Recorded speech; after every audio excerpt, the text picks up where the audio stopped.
"38 years after Mozart died, a conversation took place in Vienna, a woman-to-woman talk between Aloysia Lange, née Weber, 67 years old, Mozart's one-time sweetheart and sister of his widow, Constanze Weber, and Mary Novello. Mrs. Novello had come to Salzburg with her husband Vincent on a kind of Mozart pilgrimage.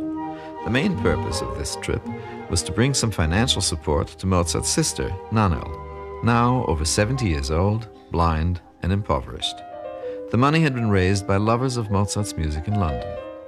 The other reason for their trip was to gather material for a biography of the composer.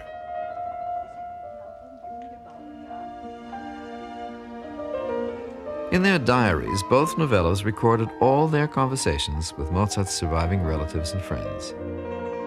Aloysia Lange, once a grand coloratura soprano who had created 2 leading roles in her brother-in-law's operas, appeared to marry as a broken woman, embittered by the tribulations toward the end of her life.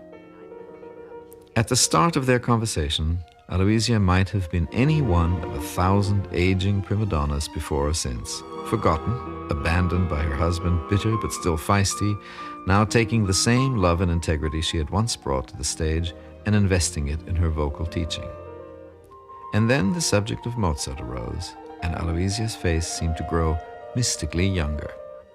When she and Mozart had first met, he was in his early 20s and she in her late teens.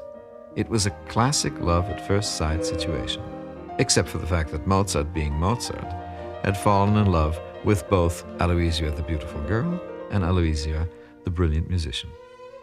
He was determined to win her love and nurture her talent in one all-encompassing process. It all began in 1778, here in the German city of Mannheim. Why Mannheim? Well, Mozart was off on another one of his excursions in quest of a permanent position somewhere.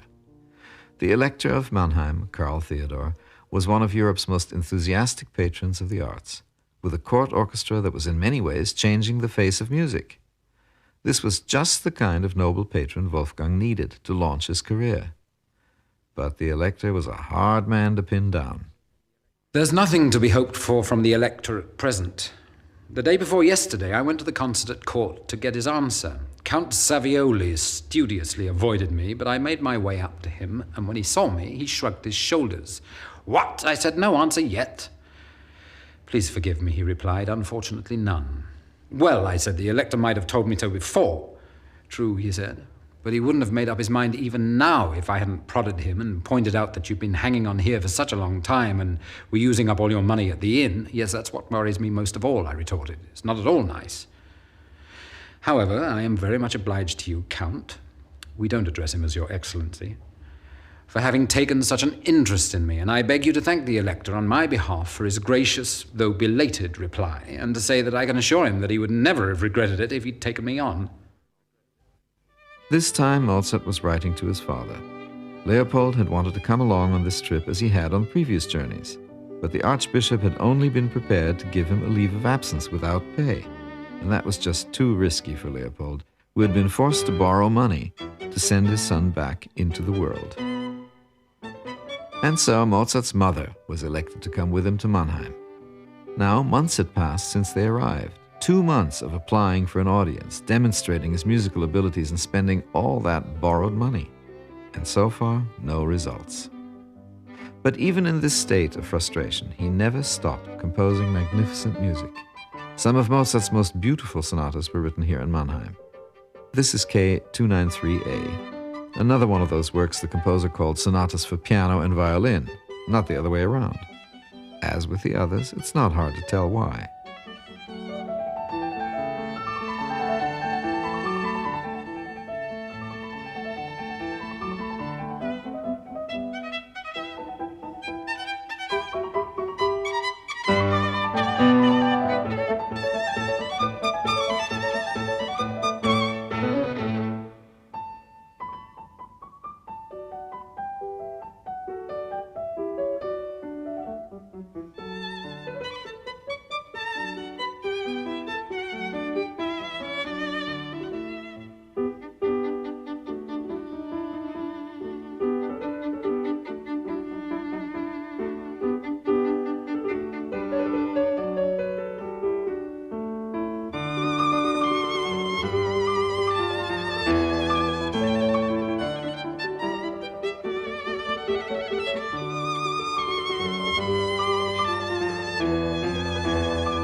This sonata was dedicated to the Electress in hopes of some kind of favor.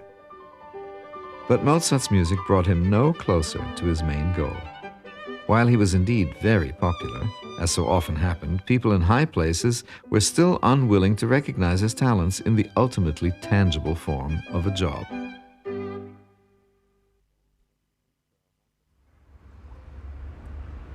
And so Mozart was all set to move on when a chance encounter with a 16-year-old girl and an excursion to this country town had him rethinking his whole plan. Next Wednesday, I'm going to Kirchheim-Belanden for a few days to visit the Princess of Orange. People here have said such nice things to me about her that I've at last decided to go.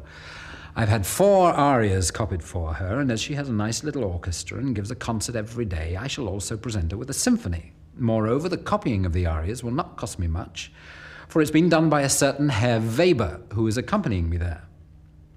I don't know whether or not I've already written about his daughter. She sings indeed most admirably and has a lovely, pure voice. The only thing she lacks is dramatic action. Were it not for that, she might be the prima donna on any stage. She's only 16. What is most fortunate for her at Mannheim is that she has won the praise of all honest people of goodwill. Even the Elector and the Electress are only too glad to receive her, provided it doesn't cost them anything.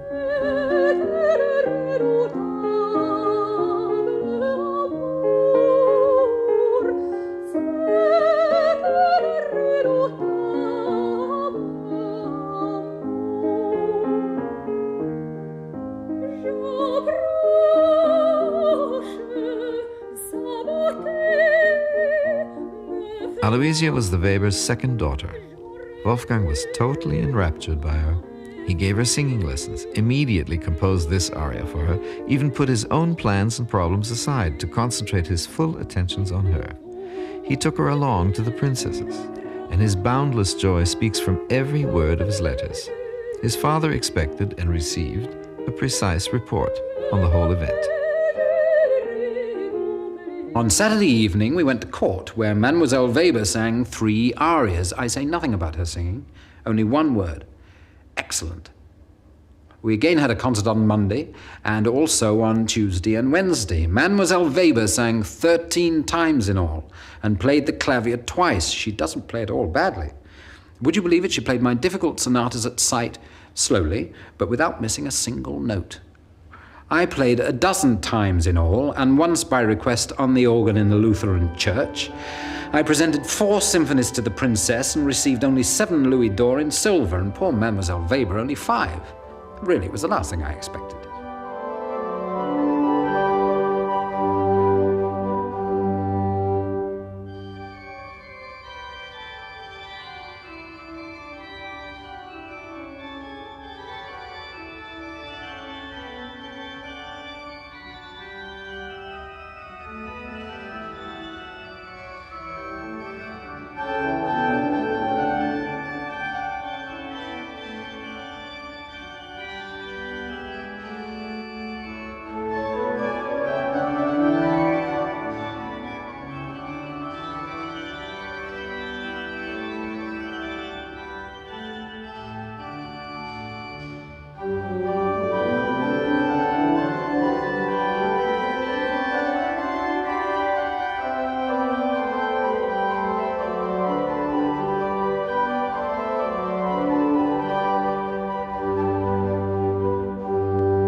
By now, Mozart was beginning to take a personal interest, not only in Aloysia, but in her family as well.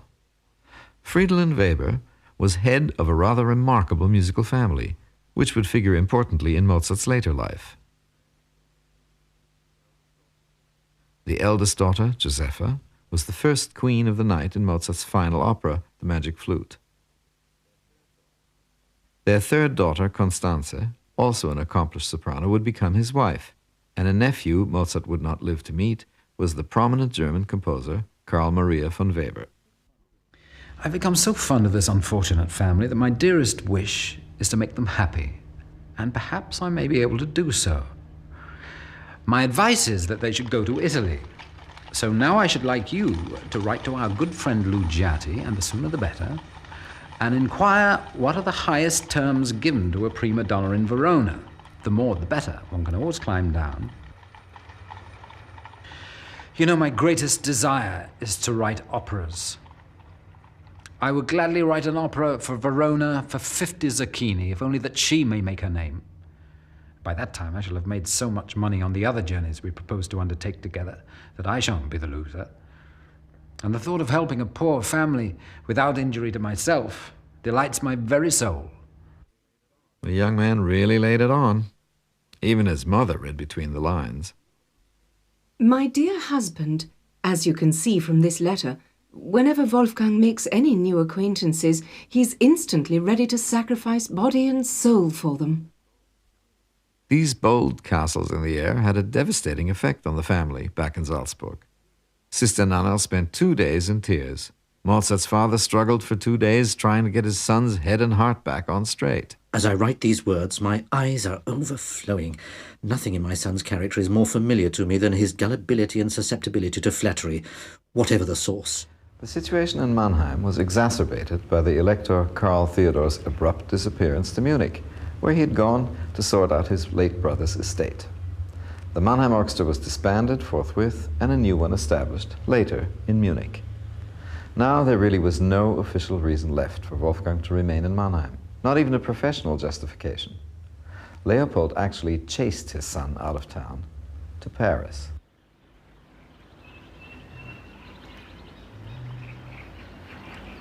Meanwhile, back in Mannheim, Wolfgang was busily thinking up all kinds of reasons why he shouldn't go to Paris at all. Apart from everything else, Mozart found his professional prospects in Paris totally unimpressive. Or at least so he said. I could not get on at all without pupils, which is a kind of work that is quite uncongenial to me. I will gladly give lessons as a favor, particularly when I see that my pupil has talent, inclination, and anxiety to learn, but to be obliged to go to a house at a certain hour or have to wait at home for a pupil is what I cannot do, no matter how much money it may bring me. Mozart's very mature way of dealing with things he didn't like, such as teaching, was to make the best of it and use his compositional gifts to reward his best pupils. One of those pupils was a teenage girl by the name of Rosa Cannabich, for whom he wrote this concerto. Rosa's father was the conductor of the Mannheim Orchestra, so obviously she had plenty of music in her background. Nevertheless, if this piece is any indication, she must have been an extremely accomplished musician herself. Only a thoroughgoing professional could begin to handle the fingering of those intricate runs, which are anything but the usual up and down the scale affairs. And the smooth transitions from dramatic to lyrical passages, from major to minor, with all that those basic modes imply, calls for a soloist with a responsive musical gearshift.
But for all the satisfaction he might have derived from hearing this or that piece performed well, Mozart was still chomping at the bit.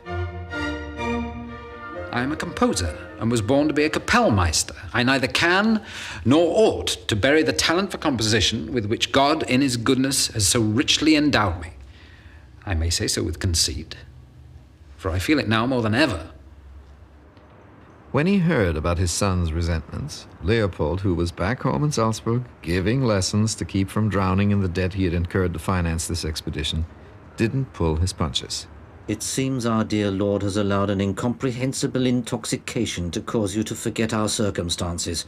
What a crying shame to find a genius like you led down the garden path like this. Leopold was fit to be tied, and furthermore, he knew exactly what he was talking about.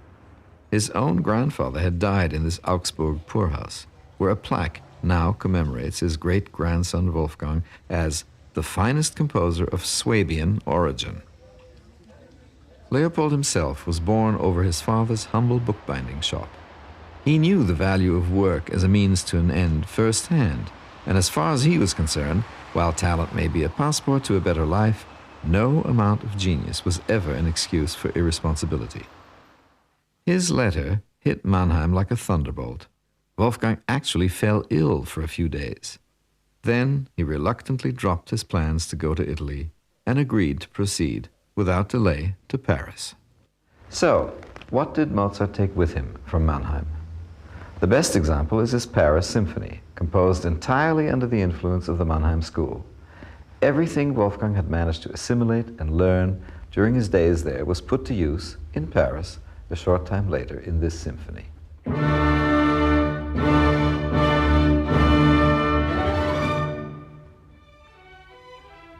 He wrote it the same year in Paris, on commission for the opening of the Concert Spirituel. Despite the title, it had Mannheim written all over it.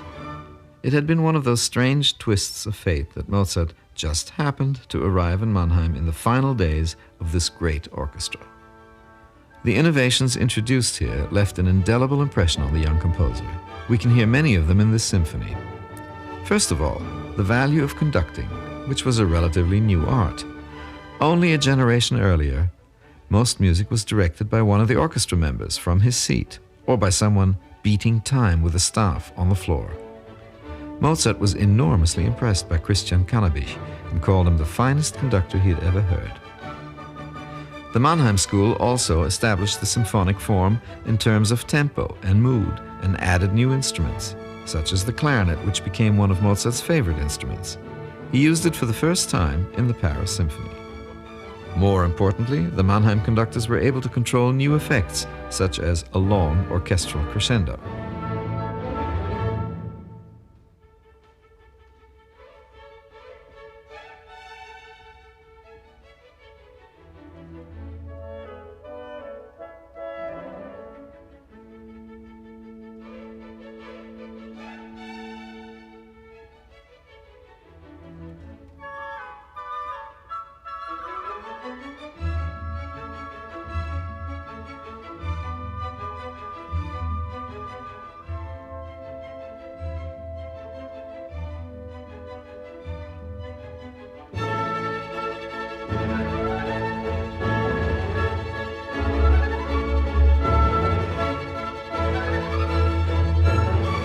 The Mannheimers had prepared Mozart well for his Paris commission.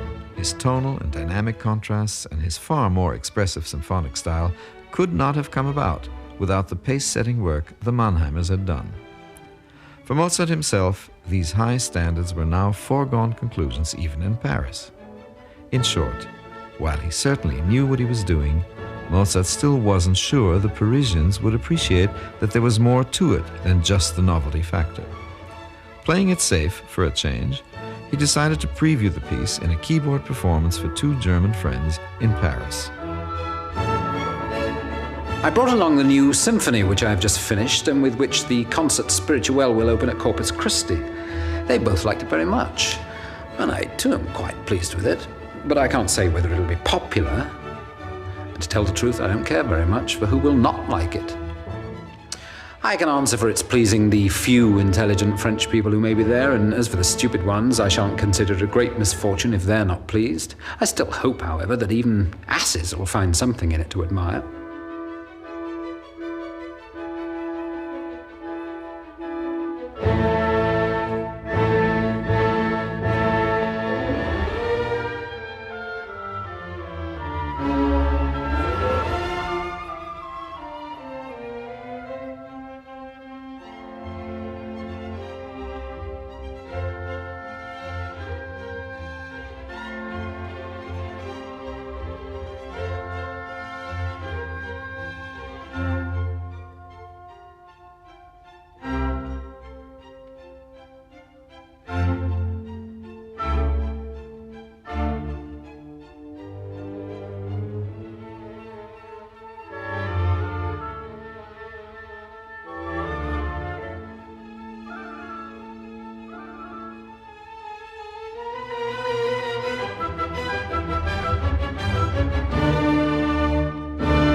Throughout this long journey, which would ultimately prove to be the roughest and most tragic time in Mozart's life, he would continue to draw inspiration from his experiences in Mannheim.